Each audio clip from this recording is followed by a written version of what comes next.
انسان کھائے پیے سوئے جاگے تو اس کے جسم کی ضروریات پوری ہوتی ہیں،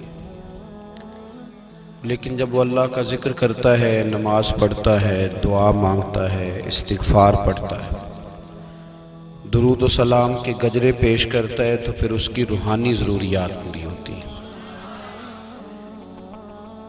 آج جس زمانے میں ہم وقت گزار رہے ہیں، لوگوں کی جسمانی ضروریات پوری کرنے کے لیے، غذائی ضروریات پوری کرنے کے لیے بہت سارے بندوبست کیے جا رہے ہیں،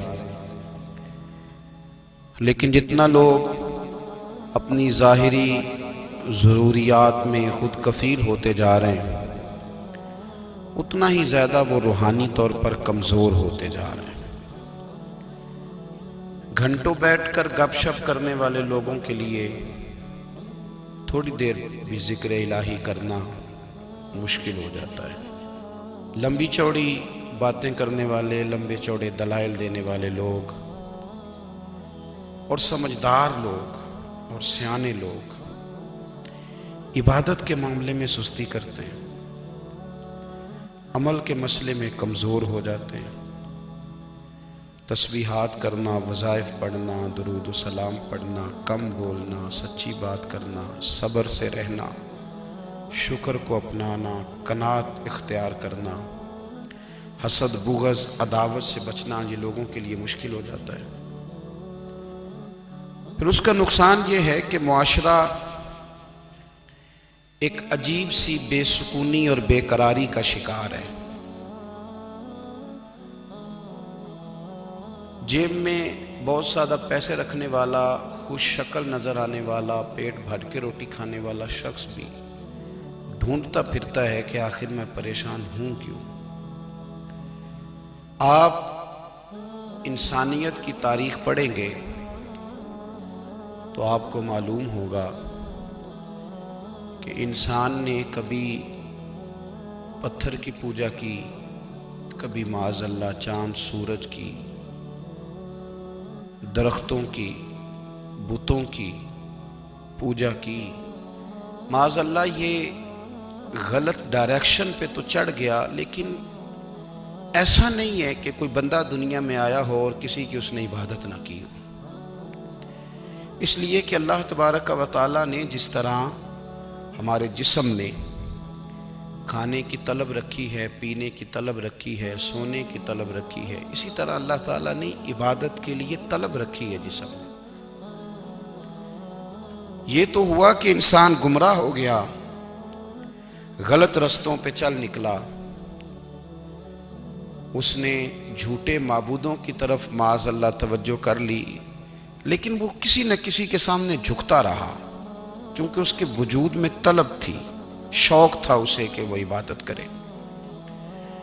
اللہ تبارک و تعالی جب مسلمان کو توفیق دے اور اللہ کی بارگاہ کی جانب وہ رجوع کرے، تو پھر اس کا رویہ یہ ہونا چاہیے کہ اس کی توجہ ہو اللہ کی جانب۔ ہمارے ہاں تسبیحات پڑھ لی جاتی ہیں اگر کبھی موقع ملے، لیکن وہ خاص انہماک، وہ خاص شوق، وہ خاص ذوق اللہ تبارک و تعالیٰ کی عبادت کا۔ ایک ہوتا ہے نماز پڑھنا، ایک ہوتا ہے اہتمام کے ساتھ نماز پڑھنا، یعنی ذرا وقت پہ اٹھنا، ذرا صحیح کر کے وضو کرنا، ذرا شوق سے مصلی بچھانا۔ ایک ہوتا ہے تسبیح پڑھ لینا، اور ایک ہوتا ہے ذرا تھوڑا سا نا شوق کے ساتھ اللہ کو یاد کرنا۔ آپ کبھی جو میں نے آیت کریمہ پڑھی، اس کی آپ شان نزول دیکھیں۔ نبی کریم صلی اللہ تعالیٰ علیہ وسلم کے نا کچھ صحابہ اللہ کی محبت کے شوق میں حضور کی بارگاہ میں حاضر ہوئے، اور انہوں نے آ کے عرض پتہ کیا کیا؟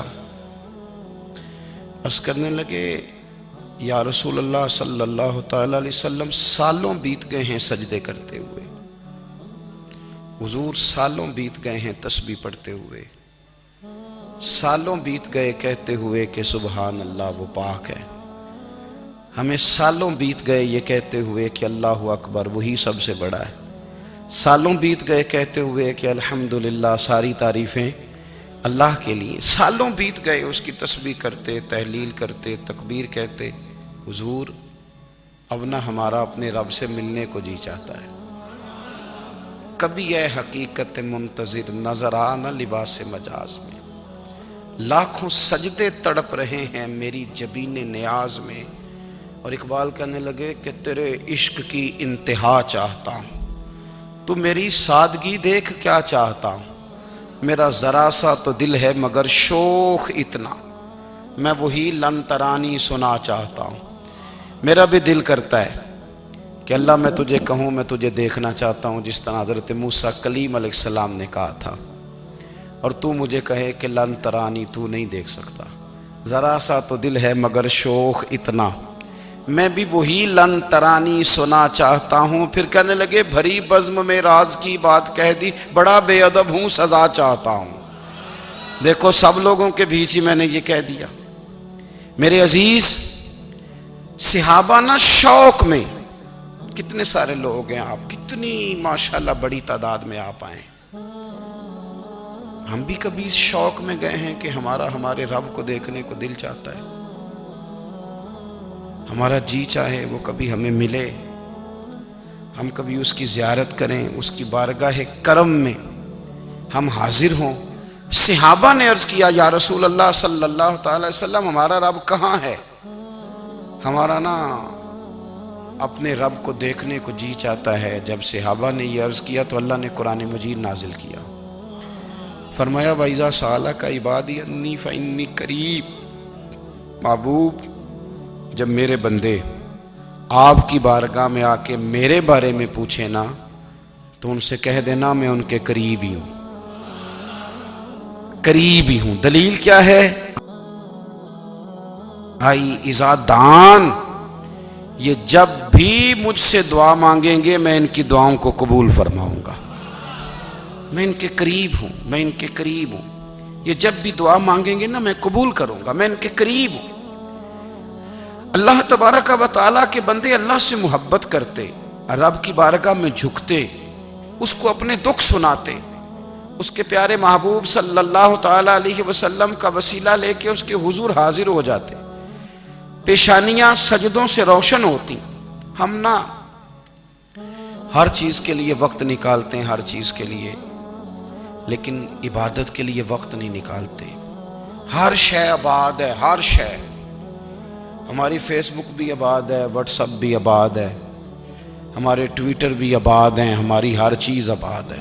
سب سے کم آباد ہمارا مصلی رہ گیا ہے، سب سے کم۔ وہ لوگ اب ڈھونڈنے سے ملتے ہیں جن کی بغل میں مصلی ہوتا تھا۔ میرے بھائی آپ کتنا کو دنیا کے پیچھے بھاگو گے تھکا دے گی، کتنا دولت کے پیچھے بھاگو گے تھکا دے گی۔ آپ جب اپنی زندگی میں جمع تفریق کرو گے نا تو مرتے وقت احساس ہوگا کہ سارا کچھ تو لوگوں کے لیے کیا، اپنے لیے تو کر ہی کچھ نہیں سکے۔ اور ہم عبادت کے معاملے میں بہانے بازی بھی کرتے ہیں، ہم کہتے ہیں اوہو رزق کمانا بھی تو عبادت ہی ہے نا، تو میں حلال روزی کے لیے جا رہا ہوں یہ بھی تو عبادت ہے نا۔ میری طرح کے لوگ کہہ دیتے ہیں کہ میں سویرے اٹھ کے مدرسے میں کچھ اسباق دیکھتا ہوں تو یہ بھی تو عبادت ہے، میں بیان کرنے کے لیے مطالعہ کرتا ہوں تو یہ بھی تو عبادت ہے نا، اتنے لمبے سفر کر کے ملک میں دنیا میں گھومتا ہوں تو یہ بھی تو میں عبادت ہی کر رہا ہوں۔ اب اسپیشل نفلوں کے لیے وقت کس طرح نکلے، اسپیشل کر کے تسبیح میں کیسے چلاؤں، میں سارا کچھ ہم بہانے بنا لیتے ہیں نا۔ میرا سوال یہ ہے کہ یہ ساری باتیں صحابہ کو، نبی کریم کو، دیگر لوگوں کو بھی تو پتہ تھی نا، لیکن آپ غور تو کریں 23 سال حضور کو وقت ملا، مختصر وقت ظاہراً تبلیغ کرنے کے لیے، پوری دنیا میں دین بھی پھیلانا ہے۔ گھر میں 11 ازواج ہیں، 4 بیٹیاں ہیں، ان کی اولادیں، سارے کام کاج بھی دیکھنے، لیکن سیدہ طیبہ طاہرہ حضرت عائشہ صدیقہ رضی اللہ تعالیٰ عنہ فرماتی ہیں سارا دن تبلیغ کرتے، ہر غلام کے دکھ سنتے، گھر میں آتے تو اپنے گھر والوں کا خیال کرتے، کام میں ہمارا ہاتھ بٹاتے۔ قربان جاؤں، کہتی ہیں زمانہ سارا سو جاتا لیکن آمنہ کے لال مصلی بچھا لیتے۔ دنیا سو گئی، ساری سب سو گئے، جو خدام تھے، وہ جو غلام تھے وہ سو گئے۔ صحیح مسلم نے لفظ ملیں گے سیدہ پاک فرماتی ہیں او میرے نبی کے غلاموں، میں نے یہ رنگ بھی دیکھا ہے کہ حضور نے اتنا کھڑے رہے، اتنا قیام کیا کہ مقدس پیروں میں ورم آ گئے، سوج گئے پیر، اتنے بڑے۔ دل پہ ہاتھ رکھ کے نہیں بتا سکتا کہ میرے کبھی نماز میں پیر سوج گئے، کوئی نہیں بتا سکتا۔ بچوں کی روٹی کماتے تھک گئے بات الگ ہے، ہم سیر کرنے گئے تو تھک گئے بات الگ ہے، لیکن عبادت میں یہ بھی تو مسلم شریف ہے نا، یہ بھی تو دین ہے نا، یہ بھی تو حضور کی سنت ہے، یہ بھی تو وہ چیز ہے جو کریم کی آنکھوں کی ٹھنڈک ہے۔ سیدہ فرماتی ہیں پیروں میں ورم آ گئے، اور ساری رات ہی حضور نے نماز پڑھی اور ایک ہی آیت بار بار دہرائی۔ مسجد نبوی میں بلال حبشی نے فجر کی اذان دے دی اور حضور ابھی مصلی پہ تھے، کریم فارغ ہوئے۔ میں نے عرض کی یا رسول اللہ صلی اللہ علیہ وسلم، آپ کے تو صدقے اللہ اگلے پچھلوں کے گناہ معاف کرے گا، تو آپ اتنی آہوزاری کیوں فرماتے ہیں؟ آپ تو شفیع ہیں، آپ تو انبیاء کے امام ہیں۔ تو حضور نے فرمایا عائشہ تم نے گنوایا ہے نا میرے اللہ کی مجھ پر کتنی رحمت ہے، افلا اکون عبدا شکورا، فرمایا اگر اس نے اتنی نعمتیں دی ہیں تو کیا میں اس کا شکر گزار بندہ نہ بنوں؟ میں شکر گزار بندہ نہ بنوں اس کا؟ پھر اگر اتنی نعمتیں اس نے دی ہیں، مجھے اتنا نوازا ہے، تو پھر میں اس کے سامنے سجدے نہ کروں؟ او میرے بھائی، بڑے قابل فخر لوگ ہیں ہم کہ ہم نبی پاک کے غلام ہیں، ہم قابل فخر ہیں کہ نبی کریم کے غلام ہیں۔ کیا کبھی اس غلامی کے شکرانے میں بھی دو نفل پڑھے کہ یا اللہ تیرا شکر ہے تو نے ہمیں حضور کا غلام بنایا ہے؟ یاد رکھیں کہ اپنی روحانی زندگی کو آباد کریں، استغفار پڑھیں، تسبیحات کریں۔ حضرت عبداللہ ابن عمر رضی اللہ تعالیٰ عنہ حضرت عمر کے صاحبزادے، مکہ مکرمہ میں ان کی قبر ہے۔ میں نے جب انہیں پڑھا تو مجھے ان سے بڑا پیار ہو گیا، لیکن آپ کو پتہ ہے وہاں جا کے کسی شخص کا مزار تلاش کرنا یا پوچھنا ایک مشکل کام ہوتا ہے۔ تو ایک دفعہ میں مکہ شریف میں حاضر تھا، تو ایک گاڑی والا ڈرائیور مجھے کہنے لگا کہ مولانا میں آپ کو جانتا ہوں، مجھے آپ سے محبت ہے، ایک بات بتاؤں آپ کو؟ میں نے کہا بتاؤ۔ کہنے لگے حضرت عبداللہ ابن عمر کی قبر دیکھنی ہے۔ میں نے کہا یہ تو نہیں کہہ رہا، یہ کسی نے بندوبست کرایا ہے، یہ اللہ نے تیرے دل میں بات ڈالی ہے، یہ ہو گیا تو لے چل مجھے۔ حضرت عبداللہ ابن عمر کو نبی پاک نے فرمایا تھا راجل صالح، یہ نیک بندہ ہے، یہ متقی آدمی۔ حضرت عبداللہ ابن عمر رضی اللہ تعالیٰ عنہ سیدنا فاروق اعظم رضی اللہ تعالیٰ عنہ کے صاحبزادے ہیں، اور ان کی ہمشیرہ سیدہ حفصہ رضی اللہ تعالیٰ عنہ حضور کی زوجہ محترمہ ہے۔ ایک دن اپنی ہمشیرہ سے کہنے لگے کہ نبی کریم صلی اللہ تعالیٰ علیہ وسلم گھر میں آئے نا، اور اگر حضور غم امت میں پریشان نہ ہوں، طبیعت کو حشاش بشاش دیکھو، تو ذرا پوچھنا تو صحیح حضور کا میرے بارے میں کیا خیال ہے، پوچھنا تو صحیح کہ کریم کی بارگاہ میں میرا کیا مقام ہے، میرے بارے میں حضور کیا فرماتے ہیں۔ اب بہن کو کام بتائے اور بتائے بھی بھائی، اور پھر بہن وہ کام نہ کرے، یہ تاریخ میں ہوتا نہیں۔ حضرت عمر فاروق رضی اللہ تعالیٰ عنہ کی صاحبزادی ام المومنین رضی اللہ تعالیٰ عنہ فرماتی ہیں کہ میں تو بس منتظر تھی، انہوں نے تو کہا تھا نا کہ اگر تم حشاش بشاش دیکھو تو بات کرنا، لیکن حضور تشریف لائے، میری باری تھی، میرے گھر تشریف لائے، کھانا پیش کیا تو فوراً میں نے عرض کی حضور ایک بات پوچھنی تھی۔ تو حضور نے فرمایا پوچھئے۔ میں نے عرض کی حضور میرے بھائی عبداللہ ابن عمر کے بارے میں آپ کا کیا خیال ہے؟ نوجوانوں میری بات پہ غور کرنا، میرے بھائی کے بارے میں آپ کا کیا خیال ہے؟ تو نبی کریم صلی اللہ تعالیٰ علیہ وآلہ وسلم نے میری طرف دیکھا، اور پھر حضور زیر لب تھوڑا مسکرائے، اور بریلی کے امام کہتے ہیں کہ حضور مسکرا دیتے تھے نا تو جو بڑا دکھی ہوتا تھا وہ بھی ہنس پڑتا تھا۔ اب سوال پیدا ہوتا تھا کہ پھر تو اس مسکراہٹ کے لیے انتظار کرنا پڑتا ہوگا کئی مہینے کہ حضور مسکرائیں تو رونے والے ہنسیں، تو اعلیٰ حضرت فرماتے نہیں، انتظار نہیں کرنا پڑتا، یہ مسکراتے رہنا تو حضور کی عادت ہے۔ جس کی تسکین سے روتے ہوئے ہنس پڑے، اس تبسم کی عادت پہ لاکھوں سلام۔ یعنی یہ تو عادت ہے حضور کی مسکراتے رہنا، اس کے لیے انتظار نہیں کرنا پڑتا۔ بھائیو آپ خیال رکھیں گے، غور کریں گے، حضرت عبداللہ ابن عمر رضی اللہ تعالیٰ عنہ کے بارے میں پوچھا تو سیدہ فرماتی ہیں کہ نبی کریم صلی اللہ تعالیٰ علیہ وسلم نہ زیر لب مسکرائے اور فرمایا حفصہ تیرا بھائی ہے تو اچھا، لیکن میں نے سنا ہے کہ عشاء کی نماز پڑھتا ہے تو فجر تک سویا ہی رہتا ہے۔ او نوجوانوں، 10 بجے تک سونے کی بات نہیں ہوئی، 9 بجے تک سونے کی بات نہیں ہوئی، 11 بجے اٹھنے کی بات نہیں۔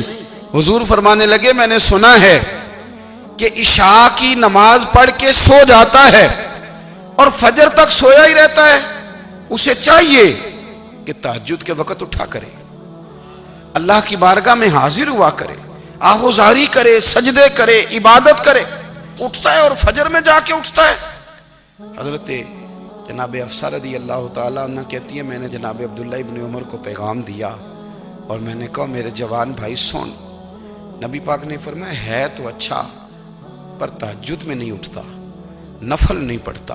او میری ملت کے جوانوں، مزہ نہیں آ جاتا جب ساری دنیا سوئی ہو، ساری دنیا، اور بستر بھی گرم ہو اور نیند بھی پورا غلبہ کر رہی ہو، اور اچانک گھنٹی بجے دماغ میں، آنکھ کھلے، گھڑی پہ نظر پڑے، 3:30 4 بجے کا پیغام گھڑی بتائے، اور کوئی چڑھتی جوانی والا اٹھ کے وضو کرے، اور جب وہ مصلی کھول کے بچھائے تو مدینے والے محبوب کہتے ہیں کہ ہر نماز پہ رب ثواب دیتا ہے، اور جو اٹھ کے تہجد کی نماز پڑھے اسے دیکھ کے تو رب مسکراتا ہے، جو اس کی شان کے لائق ہے، جو اس کی شان کے لائق، وہ مسکراتا ہے، خوش ہوتا ہے کہ میرا بندہ تہجد میں اٹھ گیا، وہ مسکراتا ہے۔ کاش ہماری صبحیں کبھی اپنے مالک کے نام ہو جائیں، کاش کے صبح۔ حضرت ابو الحسن رحمۃ اللہ تعالیٰ علیہ حضرت معاذ ابن جبل رضی اللہ تعالیٰ عنہ کے پاس بیٹھا کرتے تھے، فرماتے ہیں ان سے جو پیار بڑھا تو پھر میرا مصلی سے بھی بڑھ گیا۔ تابعی ہیں، فرماتے ہیں صحابی رسول سے محبت ہوئی تو ذکر سے بھی ہو گئی، پھر درود شریف سے بھی ہو گئی، محبت ان سے بڑھی تو پھر اللہ نے مسجد کا پیار بھی بڑھا دیا۔ آپ فرماتے ہیں کہ میری ہر وقت طبیعت چاہتی تھی کہ بس اللہ اللہ کروں، بس اللہ اللہ کروں، بس نہ میں ذرا تھوڑی جان چھڑاؤں لوگوں سے، کوئی 10 منٹ ملے تو میں کچھ 4 نفل پڑھ لوں، میں تھوڑا سا نہ بچوں لوگوں سے، اور مجھے تسبیح ملے تو میں نہ کچھ 400-500 دفعہ استغفار پڑھوں، سبحان اللہ، الحمدللہ، اللہ اکبر، لا حول ولا قوت الا باللہ، میں نہ تسبیحات پڑھوں۔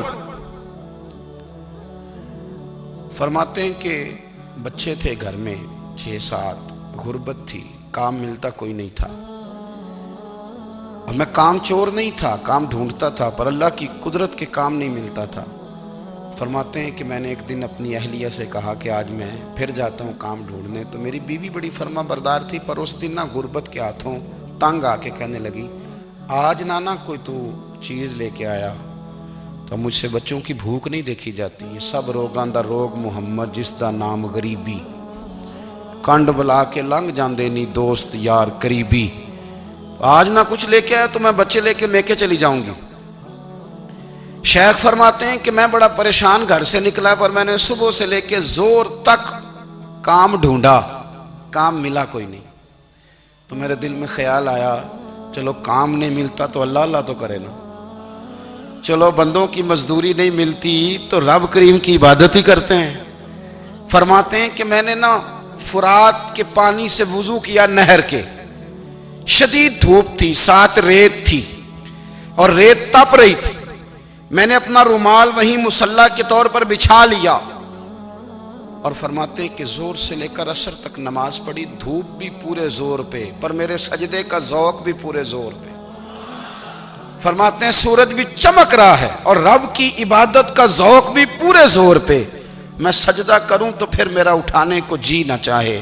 میرے استاد لکھا کرتے تھے، یہ ان کا شعر ہے، وہ کہا کرتے تھے مجھے سوز دے، مجھے ساز دے، اور مجھے نیم شب کا نیاز دے، دم سجدہ خود کو میں توڑ دوں، مجھے ایسا ذوق نماز دے، اور میں تیری بہار کا پھول ہوں، میں کھلا بھی ہوں تو تیرے لیے، مجھے میری شاخ سے توڑ لے، مجھے اپنی زلف کا ناز دے۔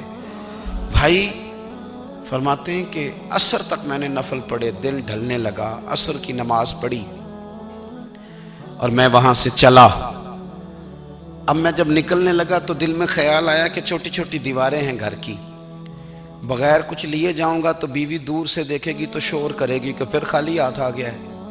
کہتے میں نے اپنی اسی رومال میں جس پہ میں نے نماز پڑھی تھی نا، رومال میں کی آخی دے پنجابی جو صافہ کہتے ہیں، اسی میں نا میں نے کچھ ریت بھر لی کہ وہ دور سے دیکھے گی تو سمجھے گی کچھ لے کے آیا ہے، چلو جا کے اسے بتا دوں گا کہ آج پھر مزدوری نہیں ملی۔ کہتے ہیں وہ ریت لے کر جب میں گھر میں گیا تو پہلے بیوی دروازے پہ کھڑی ہوتی تھی، پوچھتی تھی خالی ہاتھ آ گئے ہو؟ آج میں نے دیکھا تو ہے ہی کوئی نہیں۔ فرماتے ہیں میں اندر داخل ہوا، سلام لی، ایک کونے میں میں نے وہ رومال رکھ دیا اور میں نے آواز دی کہ بھلی مانس کہاں ہو؟ تو وہ کہنے لگی آپ منہ ہاتھ دھو لیں، میں روٹی لے کے آئی۔ میں نے کہا روٹی کہاں سے آ گئی؟ یہاں تو کئی دنوں کے فاقے ہیں، تو کئی دنوں کی غربت ہے، یہاں تو اس گھر میں تو فقیری ہے۔ فرماتے ہیں کہ وہ روٹی لے کے آئی اور اس وقت کی جو موجودہ نعمتیں تھیں، سمجھ لیں سلاد، اچار، ہر چیز ساتھ لائی۔ میں نے کہا کہ بچے کہاں گئے؟ کہنے لگی وہ کھانا کھا کے کھیلنے گئے، آپ کھانا کھا لیں آ جاتے۔ کھانا اس نے چن دیا۔ میں نے حیرت انگیز لہجے میں ساری نعمتیں اپنے دسترخوان پہ دیکھ کر کے بیوی سے پوچھا یہ کہاں سے آیا کھانا؟ بچوں کو تو نے کہاں سے کھانا کھلایا؟ یہ سارا کچھ کیسا ہے؟ تو کہنے لگی پتہ نہیں آج آپ کس کریم کی مزدوری کرنے چلے گئے تھے، پتہ نہیں کس کریم کی، میرے گھر میں تو اتنی نعمتیں آئی ہیں کہ مجھ سے سنبھالی نہیں جا رہی، اتنا اناج ہے، اتنا گندم ہے، کس کریم کے دروازے آج چلے گئے تھے؟ یہ کہتے کہتے وہ اٹھی اور اٹھ کر کے کہنے لگی پہلے بڑا کچھ آیا تھا، اب کیا لے آئے ہو؟ اور جا کر کے نا اس نے وہ ریت والا رومال کھولا، کہنے لگے میں تو لے کے آیا تھا ریت، تو میرے رب نے اسے بھی سونے اور ہیرے بنا دیا تھا۔ جب آپ کی توجہ اللہ کی جانب، میرے نبی پاک صلی اللہ تعالی علیہ وسلم نے فرمایا ہر چیز اپنے رب سے مانگ، ہر چیز مانگ، ہر چیز مانگ۔ یا رسول اللہ کیا کچھ؟ میرے محبوب نے فرمایا تیرے گھر میں نمک بھی ختم ہو جائے تو وہ بھی اپنے رب سے مانگا کر، تو مانگنا وہ تجھے دے گا، تو اس کی بارگاہ میں کشکول طلب دراز تو کرنا۔ اور ترمذی شریف میں عجیب لفظ ہے، رسول کائنات نے فرمایا، رب کریم فرماتا ہے جب میرا بندہ ہاتھ اٹھاتا ہے نا تو مجھے حیا آتی ہے کہ میں خالی کیسے لوٹا دوں اس کے۔ اتنے بڑے بادشاہ کی بارگاہ میں، او بھائی لوگوں سے عزتیں تلاش کرتے ہو تو وہ کیا تمہیں عزت دیں گے؟ وہ تو کل اچھا کہتے ہیں پرسوں برا کہنے لگ جاتے ہیں۔ لوگوں کے سامنے گڈ بک میں آنا چاہو گے تو وہ تو سویرے تمہارے بارے میں کچھ کہیں گے، شام کچھ اور کہیں گے۔ اپنی روحانی زندگی آباد کریں، اپنے مسلح کو وقت دیں اور دنیا سے چھپ کر اس موبائل کو بند کر کے اور اپنے آپ سے بھی چھپ کے اور تنہا ہو کے چھپا کے سارا کچھ اپنے آنسو اپنے رب کی بارگاہ میں پیش کریں، اس کے حضور حاضری دیں۔ سنو نا ترمذی کی حدیث اور اسے یاد رکھنا، نبی پاک علیہ السلام نے فرمایا اپنے دکھ لوگوں کے سامنے نہ بیان کرنا، سیٹھوں نوابوں کو نہ بتاتے پھرنا، دنیا داروں کے سامنے جا کے نہ رونا کہ میں تکلیف میں ہوں۔ فرمایا اگر دنیا داروں کو دکھ بتاؤ گے رب تمہیں کبھی غنی نہیں کرے گا، اور لوگ ہیں کہ الٹا مذاق اڑائیں گے۔ آپ کی جس سے بڑی پکی یاری ہے نا، پکی، وہ تب تک پکی ہے جب تک آپ نے 50,000 مانگا نہیں، اور جس وقت آپ نے کہہ دیا کہ میں مجبور ہوں میری مدد کر تو پھر ختم ہو گئی دوستی۔ لوگوں کی تعلقات آپ کے ساتھ تب تک ہیں جب تک آپ ان سے کوئی ضرورت وابستہ نہیں کرتے۔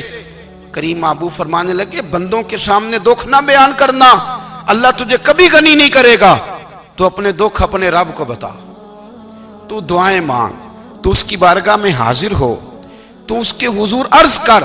فرمایا اپنے دکھ اپنے رب کو بتا، وہ جلدی کرے یا دیر سے کرے تجھے ساری دنیا سے بے نیاز کر دے گا، تجھے کسی کا محتاج نہیں رہنے دے گا۔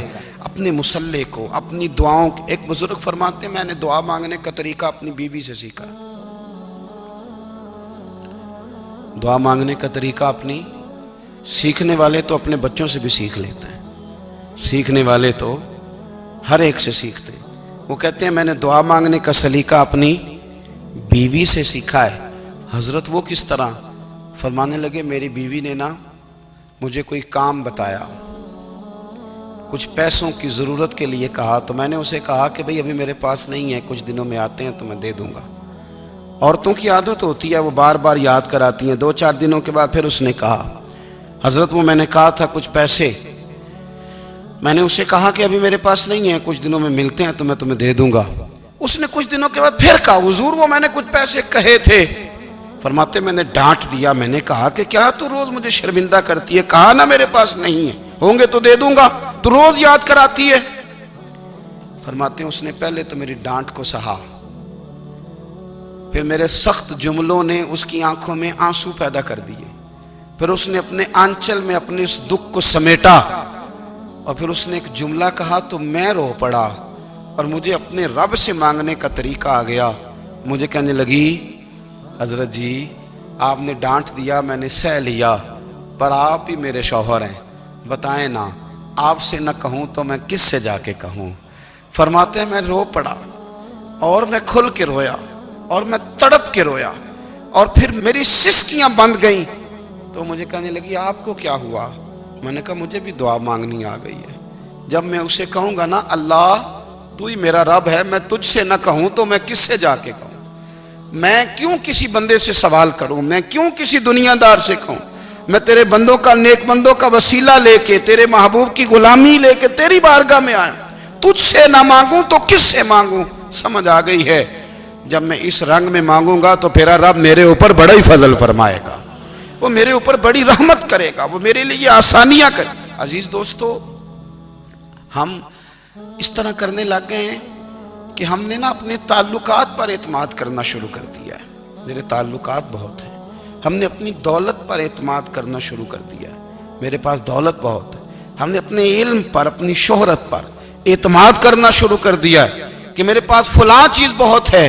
یاد رکھنا جب بے نیاز اپنی صفت بے نیازی دکھاتا ہے تو بڑی بڑی دولتوں والے مجبور نظر آتے ہیں۔ بھائیو جب انسان کا رشتہ اپنے مالک کے ساتھ ہوتا ہے پھر تو غم بھی کچھ نہیں کہتے، پریشانیاں بھی کچھ نہیں کہتی، پھر تو زندگی صبر والی، پھر تو زندگی توکل والی، پھر تو زندگی بھروسے والی، پھر انسان اپنے آپ کو رسوا نہیں کرتا، دنیا داروں سے امیدیں اس کی ختم ہو جاتی، امیدیں اللہ رسول سے لگا لیتا ہے، مضبوط ہو جاتا ہے، مضبوط طاقتور ہو جاتا ہے، خوددار ہو جاتا ہے، باوقار باعزت ہو جاتا ہے۔ حضرت بہلول دانا رحمت اللہ علیہ بیٹھے تھے تو ہارون رشید حج کر کے آ رہا تھا، تو رستے میں حضرت شیخ سے ملاقات ہو گئی، تو السلام علیکم کے بعد کہنے لگا حضور کوئی حکم ہو تو بتائیے گا۔ تو حضرت بہلول دانا فرمانے لگے تیرا رب کون ہے؟ اس نے کہا اللہ۔ تو فرمایا میرا کون ہے؟ کہا اللہ۔ فرمانے لگے تو بڑا ہی بیوقوف ہے، کیا تو یہ سمجھتا ہے کہ رب ہارون رشید کو تو دے گا اور بہلول دانا کو بھول جائے گا؟ تیرا بھی وہی رب ہے، میرا بھی وہی رب ہے، اس نے اگر تجھے دے کے آزمایا ہے تو ہو سکتا ہے مجھے نہ دے کے آزما رہا ہو، جب اس کی حکمت کے تقاضے ہوں گے تو عطا کرے گا اور دے گا، تو جا اپنا کام کر۔ بھائی اپنی روحانی زندگی، اپنی عبادات، اپنے وظائف، اپنے روزمرہ کے معاملات، اپنی دعائیں، اپنا استغفار، دیکھو کوئی مشکل کام تو نہیں، 2 رکوع ہیں سورہ واقعہ کہ اگر رات کو پڑھ لی جائے تو۔ میں کس طرح یہ بات بیان کروں کہ تعویذ بانٹنا آسان ہے اور وظیفہ بتانا مشکل ہے؟ سارا دن تعویذ بانٹیں تو لوگ لینے کو تیار ہیں، اور اگر آپ وظیفہ بتائیں تو کہتے ہیں تو مشکل کام ہے۔ او خدا کے بندے، اگر آپ کا تعلق قرآن پاک کے ساتھ مضبوط ہو، قرآن پاک کے ساتھ اگر آپ کا رشتہ ہو، لوگ سفارشیں ڈھونڈتے ہیں نا دنیا میں، کوئی تعلق مل جائے تو میرا کام ہو جائے، دنیا میں اتنا مشکل معاملہ ہے، آخرت میں مجھے بتائیے گا کتنا مشکل معاملہ ہوگا۔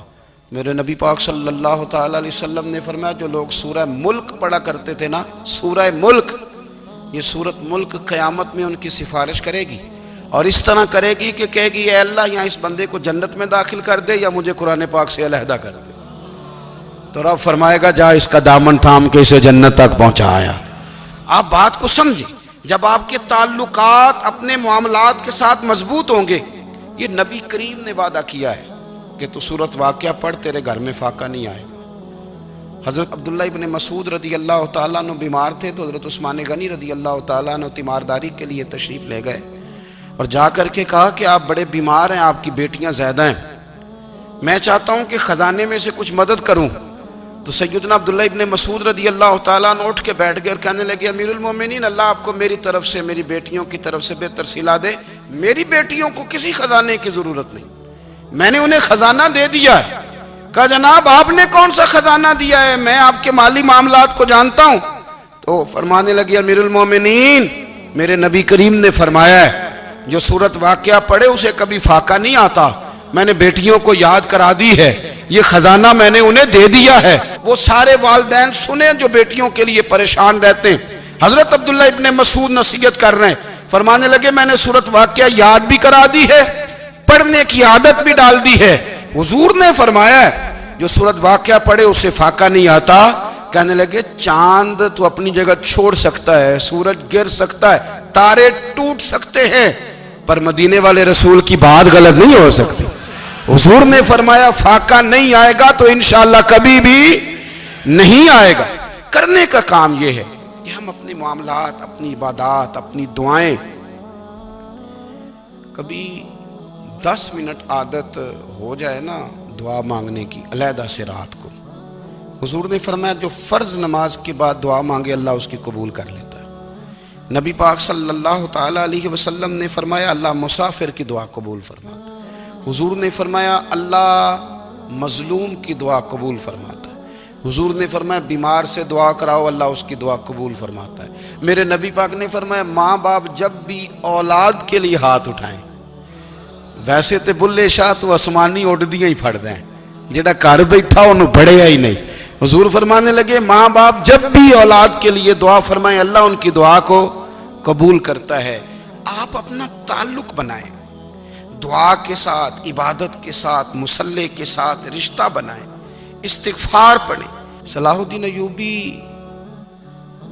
صلیبی جنگوں میں تھے، رات کو مسجد اقصی میں نماز پڑھی تو پریشان تھے۔ ایک بزرگ سے ملاقات ہوئی تو وہ کہنے لگے کہ آپ بڑے پریشان ہیں۔ کہنے لگے حضور پریشان اس لیے ہوں کہ پہلے ہی مسلمان کمزور ہے، اب میں نے سنا ہے دشمن کا ایک بحری بیڑا وہ جنگی سامان سے بھرا ہوا آ رہا ہے، تو اب ان کے پاس اور تلواریں اور نیزے آ جائیں گے، مسلمانوں کے پاس پہلے ہی وسائل کی کمی ہے، پریشان ہوں کس طرح کر کے مقابلہ کریں گے۔ یہ بات کہتے ہی صلاح الدین ایوبی نے بزرگوں سے کہا حضور آپ بھی دعا کرنا، دعا کی بڑی طاقت ہے۔ میرے نبی پاک نے فرمایا دعا مومن کا ہتھیار ہے، دعا مومن کا۔ حضور نے فرمایا تقدیر کو سوائے دعا کے کوئی چیز نہیں بدل سکتی، دعا مومن کا ہتھیار ہے، یہ کافر کے پاس کوئی نہیں، یہ ہتھیار ہے مومن کا۔ اللہ کرے آپ کو سمجھ آئے، پھر سنیں کئی بار کہہ چکا ہوں یہ ہتھیار ہے۔ کافر کے مقابلے میں جو تیرے پاس سب سے بڑا ہتھیار ہے وہ دعا ہے۔ دعائیں کرانی چھوڑ دی، کرنی چھوڑ دی، لینی چھوڑ دی۔ حضرت سیدنا انس بن مالک رضی اللہ تعالیٰ عنہ فرمایا کرتے تھے میں نے وہ رنگ دیکھا ہے جب حضور دعا مانگتے تھے اور حضور کی مقدس آنکھوں میں آنسو بھی ساتھ ہی بہا کرتے تھے، میں نے وہ انداز دیکھا۔ تو صلاح الدین ایوبی بزرگ سے کہنے لگے آپ بھی دعا کیجیے، اور خود رونے لگے اور سر سجدے میں رکھ کے رونے لگے، اور عشاء سے لے کر فجر تک روئے، خوب روئے۔ صبح وہ بزرگ آئے تو صلاح الدین ایوبی کا خوبصورت اور ہنستا ہوا چہرہ دیکھا، کہنے لگے آپ بڑے خوش ہیں، رات تو میں نے بڑے روتے ہوئے دیکھا تھا۔ تو کہنے لگے حضور وہ جو بحری بیڑا آ رہا تھا نا وہ پانی میں ڈوب گیا ہے، اب وہ نہیں آ رہا، ابھی خبر آئی ہے تو میں بڑا خوش ہوں۔ بزرگ کہنے لگے اٹھ سینے سے لگ، اور سن ایک بات، وہ بحری بیڑا پانی میں نہیں ڈوبا، وہ تیرے آنسوؤں میں ڈوب گیا ہے۔ وہ جو تو رات رویا ہے نا رب کریم کی بارگاہ میں تو وہ ڈوب گیا ہے۔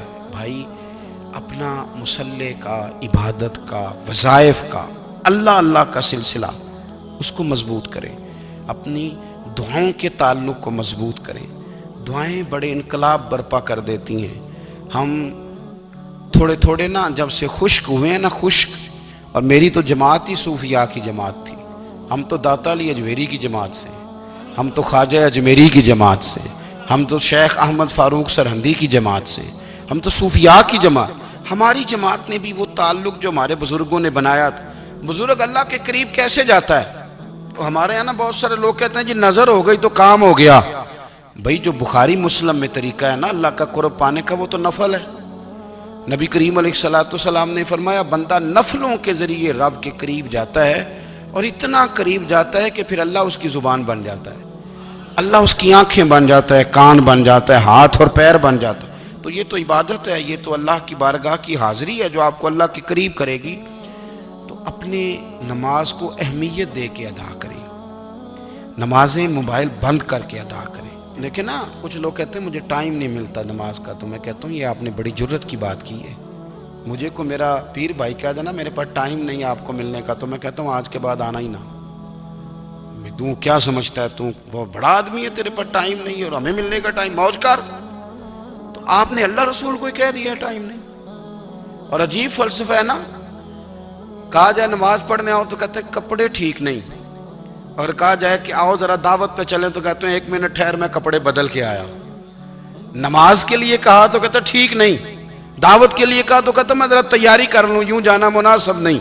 یہ معاملہ ٹھیک نہیں۔ رب تو فرماتا ہے کہ جب تو مسجد میں آ تو زینت اختیار کر کے آ، خوب ذوق سے دعا مانگیں، خوب شوق سے نماز پڑھیں، خوب استغفار کا مزاج بنائیں۔ آپ لوگوں کے بیچ رہ کے سوکھ حاصل کرنا چاہتے ہیں، لیکن آپ کو پتہ ہے کئی مہینے غار حرا میں رہنا بھی مدینے والے محبوب کا طریقہ ہے۔ ہر سال اعتکاف بیٹھنا الگ سے، یہ بھی حضور کا طریقہ ہے۔ مسجد نبوی کے اندر دروازہ کھلتا تھا نبی کریم کا، پر گھر کے اندر نفل پڑھے نبی پاک، اور حضور فرماتے ہیں کچھ نفل نماز گھر میں بھی پڑھا کرو، گھر کو قبرستان نہ بناؤ۔ ہمارا گھر اللہ کے ذکر سے آباد ہوگا۔ اگر ہم نماز پڑھیں گے نا، میں جب سنت پڑھنے کے لیے گھر میں کھڑا ہوتا ہوں تو میرا جو 2.5-3 سال کا بیٹا ہے نا، وہ بھی میرے ساتھ نماز پڑھنی شروع کر دے۔ اسے پتہ کوئی نہیں نماز کیا ہوتی ہے، لیکن وہ بھی نا سجدہ نہ بھی کرنا ہے تو ساتھ لیٹ ضرور جاتا ہے۔ پتہ چلا بچے لیکچر دینے سے نماز نہیں پڑھتے، نماز شروع کر دیں تو بچے بھی شروع کر دیتے ہیں۔ ہم جب پریشان ہوتے ہیں تو لیکچر دیتے ہیں، تو لیکچر تو باہر شاید چل جائے، گھر میں کیسے چلے گا؟ گھر میں تو عمل چلے گا۔ تو میرے عزیز، آج کے اس روحانی اجتماع میں ہمارے دوستوں نے جو محنت کی، ہم نے بار بار اپنی نیت سے پوچھا خدا ہمیں معاف کرے اگر کوئی ذاتی شہرت ہے، کوئی ہمارے ذاتی مفادات ہیں، رب ہمیں ہدایت دے۔ ہماری یہ خواہش تھی کہ روحانی اجتماع ہمیں تھوڑا سا اللہ اور اس کے رسول کے جانب مائل کرے، کچھ ہمارا رشتہ مصلی کے ساتھ مضبوط